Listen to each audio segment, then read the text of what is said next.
See, I know Lauren London. Lauren London used to sing backgrounds for me back in the day. And she fell in love with my keyboard player. His name is Omar Edwards. Omar went on to play for Jay-Z after me, after leaving my band. Omar Edwards got Lauren London on to American Idol, which put her in position to meet Nipsey, and then she dumped Omar, who loved her madly, for Nipsey out of nowhere. Jaguar Wright has been saying for years that Lauren London was sent into Nipsey Hussle's life the same way Faith Evans was connected to Biggie. And that claim is back in the spotlight again. Now, she's not the only one tossing out questions about Nip's tragic passing, and the chatter is getting louder by the day. Word on the street is that 50 Cent's recent documentary has people talking heavy because he allegedly hints at behind-the-scenes tension involving Nipsey's longtime girlfriend and the mother of his child, Lauren London, stated as fact. But viewers say the clues are there, and social media has been running wild trying to connect the dots. And to be clear, 50 Cent isn't the first name tied to these rumors. Jaguar Wright and Whack 100 have both publicly brought up Lauren's name before, questioning why her name keeps circling bigger industry controversies. Some are also pointing out that Lauren London's name has been mentioned in online discussions connected to the P. Diddy case. Yet, that angle doesn't get much public attention. Whack 100 has also claimed that Lauren and Cassie were close at one point, and he questioned why Nipsey, after 5 years together, never proposed or spoke openly about marriage. These are opinions and speculation, not proven facts, but they fueled nonstop debate. Lauren herself has said in interviews that after Nipsey's passing, no other man could ever replace him. While critics continue to throw around unverified claims about her industry ties, keeping the controversy boiling nonstop. According to Whack 100, Cassie, who has openly admitted in the past to helping organize so-called freak-off parties for Diddy, allegedly brought Lauren London into that same circle. He claims Cassie wasn't just setting things up, but was also pulling in celebrities, models, and industry insiders to be around those events, which raised a lot of eyebrows. He have to let people know he was hitting this baby mama. You see, it's coming out cause you know Cassie and her was best friends. So when a playing like the way Diddy playing, this is real. My woman right there. My woman's right there. Everybody in the industry that we like. If I tell my woman that I don't disagree with this one, you think if Diddy told Cassie make that happen with Lord? It wasn't going to happen. People online believe this follows the same playbook Diddy allegedly used with Young Miami, putting her in a position of influence and having her bring along friends and models to these private gatherings. Names like Saucy Santana have been mentioned in online discussions. And while none of this has been proven, the rumors alone have kept social media buzzing nonstop. And according to claims tied to Diddy's former producer Rodney Jones, also known as Lil Rod, this wasn't limited to just Miami or Los Angeles. He alleged there was frequent interstate travel, including trips to New York and other cities, whenever Diddy wanted things handled a certain way. Rodney has been vocal about feeling mistreated, claiming he was owed money and subjected to behavior he described as inappropriate and deeply uncomfortable. Rodney also suggested that Young Miami's involvement with Diddy went far beyond a public relationship. Allegedly, she was willing to cross personal lines to stay in his favor and secure her financial position.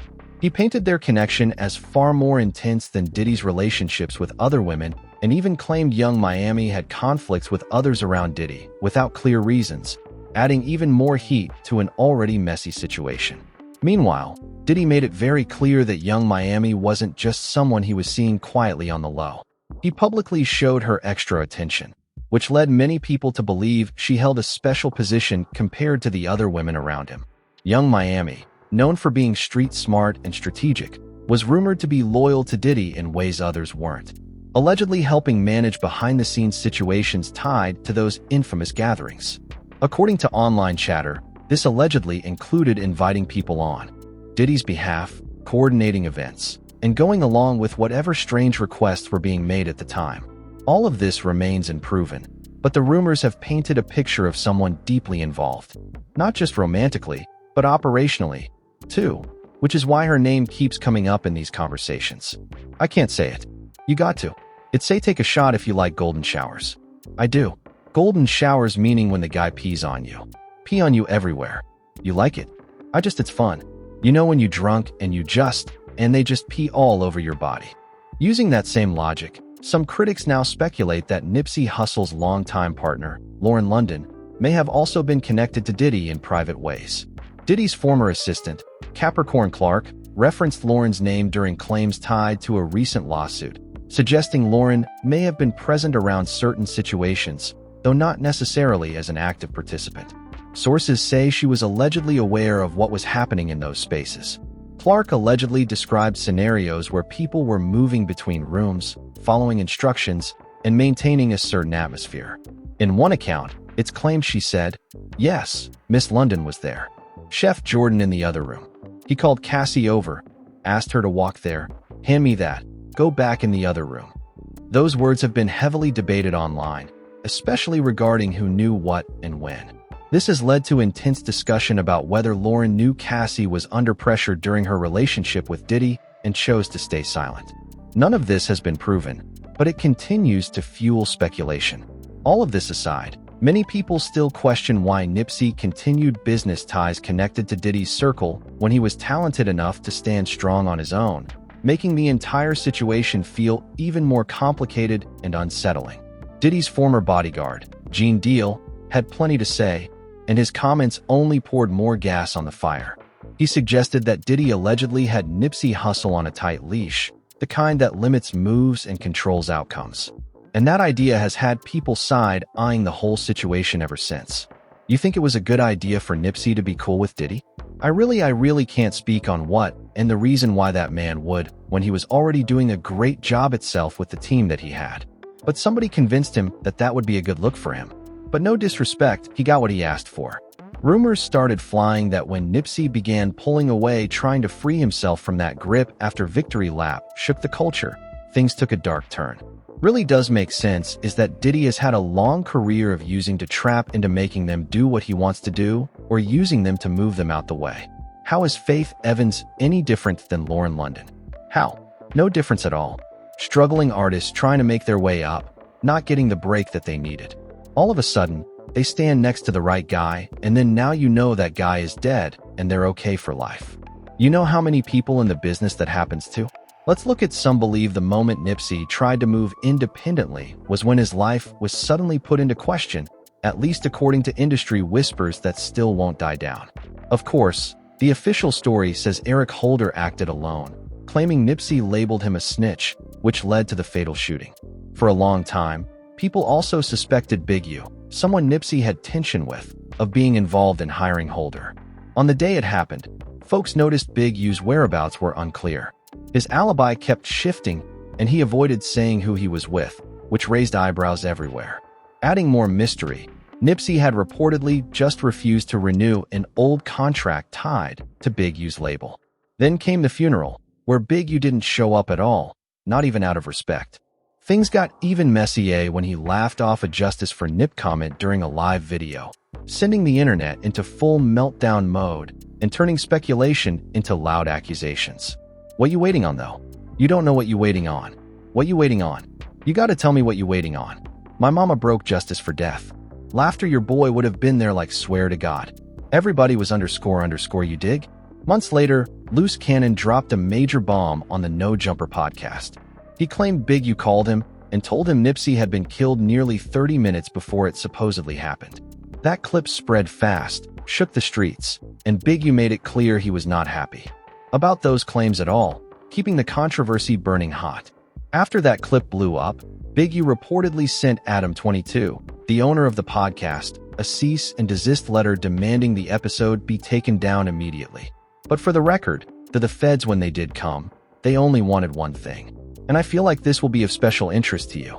They wanted the cease and desist from Big U in regards to Loose Cannon's first appearance on No Jumper, in which Loose basically implicated Big U in the murder of the late, great Nipsey Hussle. Oh wow, that's interesting. And did you give them the cease to assist? Yes, indeed. Okay, well, there you have. That legal move only made people more suspicious because once lawyers get involved, the streets start asking even louder questions.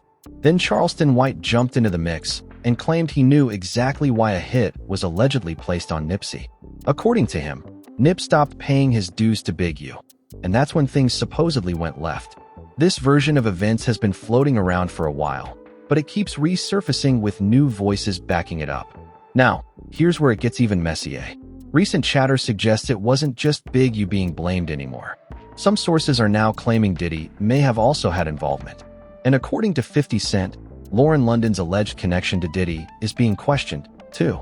All of this remains unproven and speculative, but people are digging deeper every day, and the pressure for real answers keeps building fast. Now, the conversation has shifted even harder because people aren't just questioning who pulled the trigger anymore. They're questioning who benefited afterward. That's the part that's making a lot of folks uncomfortable, and it's why this story refuses to fade away.